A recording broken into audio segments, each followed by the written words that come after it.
Hello, അപ്പോൾ ഞാൻ കഴിഞ്ഞ ദിവസം ഒരു വീഡിയോ ഇട്ടിട്ടുണ്ടായിരുന്നു കേട്ടോ. അതിൽ നമ്മളെ പൂച്ചക്കുട്ടീനെ കൂടി ഉൾപ്പെടുത്തിയിട്ടുണ്ട്. അപ്പം പൂച്ചക്കുട്ടീനെ പിന്നെ പേർഷ്യക്കാരി അമ്മക്ക് മലയാളി അച്ഛനുണ്ടായ കുഞ്ഞാന്ന് പറഞ്ഞപ്പോൾ പിന്നെ തൈരും ചോറും കൊടുത്താൽ ചിലപ്പോൾ അത് മരിച്ചു പോകുന്നുള്ള രീതിയിൽ ഒരു കമൻറ്റ് വന്നായിരുന്നു. അപ്പോൾ നമ്മളെ പൂച്ചക്കുഞ്ഞിൻ്റെ ഇപ്പോഴുള്ള ഒരു ഇതൊക്കെ കാണിച്ചു തരാം. അപ്പോൾ അതായത് ഞങ്ങൾ പകലങ്ങനെ തുറക്കലില്ല കേട്ടോ.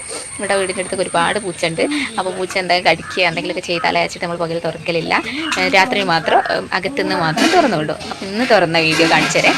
മോള് കെട്ടയച്ച് വിടിയതാ. ഞാൻ ആളിൻ്റെ തീറ്റേൻ്റെ പാത്രം കേട്ടോ ഇതിലാട്ടോ തീറ്റ ഇട്ട് വെക്കുക. അത് എടുത്തൊന്ന് വിളിക്കേണ്ട താമസതാ വന്ന് ഇതാണ്. പക്ഷെ രാത്രി എടുക്കുന്നുണ്ട്. വീഡിയോ അത്ര ക്ലിയർ ഇല്ല കേട്ടോ. അത്യാവശ്യം വലിപ്പം വെച്ചിട്ടുണ്ട്. പക്ഷേ മുൻപിലും ഫേസ് ഭാഗം മുൻപ് ഭാഗത്ത് നോക്കുന്ന മാത്രമേ എന്താ പറയുക നാടൻപൂച്ചയുടെ ലുക്ക് തോന്നിപ്പോട്ടോ.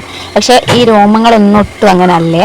ഒരു എന്താ പറയുക നമ്മൾ ഇതിൻ്റെ അമ്മേൻ്റെ രോമം പോലും ഇതിൻ്റെ ഒരു രോമത്തിനോട് ഒരു ഇതില്ല.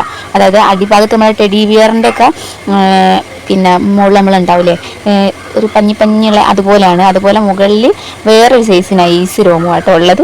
പിന്നെ കഴിച്ചു വിടൽ കുറവായതുകൊണ്ട് രാത്രി അയച്ചാൽ ഓടലാണ് പണി. ഇപ്പം തീറ്റ കൊടുത്തിട്ട് അങ്ങനെ അനങ്ങാണ്ട് അവിടെ അങ്ങോട്ട് ഇങ്ങനെ നിൽക്കുക കേട്ടോ. സ്മെല്ല് ചെയ്താൽ തോന്നുന്നു കണ്ടെത്തുക. അതായത് ഈ പൂച്ചക്ക് കണ്ണ് കാണൂലാണ് അങ്ങനെ എന്തോ തോന്നുന്നുണ്ട് കേട്ടോ. ഈ പൂച്ചക്ക് എന്നല്ല, പൊതുവേ ഏത് പൂച്ചക്ക് എന്ത് ഞാൻ കൊടുത്താലും ഇങ്ങനെ മണത്താട്ടോ അവർ കണ്ടെത്തുന്നത്. നമ്മളെ മേലത്തെ മാന്തയിലത്ത് വെച്ചിട്ട് കൈ ഇങ്ങനെ പരത്തി കേട്ടോ വെക്കുക. മേലോട്ട് നെഗാക്കിയിട്ട് പൊന്തിച്ച് കൊടുക്കുന്നതാ. ചാടി പിടിച്ചാണ്ടോ ഒരുപാട് ഇഷ്ടമാട്ടോ ഇങ്ങനെയൊക്കെ കളിച്ചിന് കാണാൻ വേണ്ടിയിട്ട്.